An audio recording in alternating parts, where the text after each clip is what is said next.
انفال او پروسه بو او جیرنا و رژیم بعث یا نافچوی کو کشتن و تالان کرن و سوتاندن گوند کردان بون او دمیجو ملت کرجی دا گلک جاران کرد کفتین بر فرمان قرکرنی و جناب ورنه لوران جبو ساخکرنا 29 سالیا بیراوری انفال کرنا کردان افرو لهولا سنتری جواکی و راشنبیری لیزان کو دو قرباندک بریوچو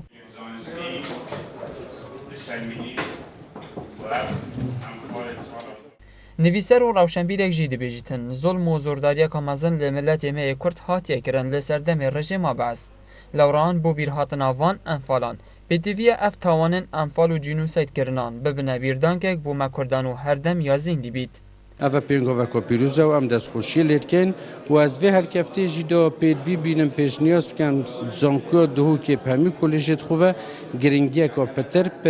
enfala û rîdana enfala bidetin û tomarkirina bîraweriyê her kesekê hatiye enfal kirin û karesata enfala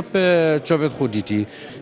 Lê wê qurbaniyê jî serheldana 1991 bi dest vehîna ku miletê Kurd şanazî pêçendê ve diketin ku qurbaniyê wî perwe neçûne lê ya fered vêrê da bêjîn em pîvî ne careka dî enfaleka dî li serê miletê me taybet li Başûrê Kurdistanê nerîdet. Şeva 22 li ser 23 sala 1988 operasyonên enfalkirin û genûsaydkirina ji laya rejima Baez ve di derheqê miletê Kurd hatin kirin û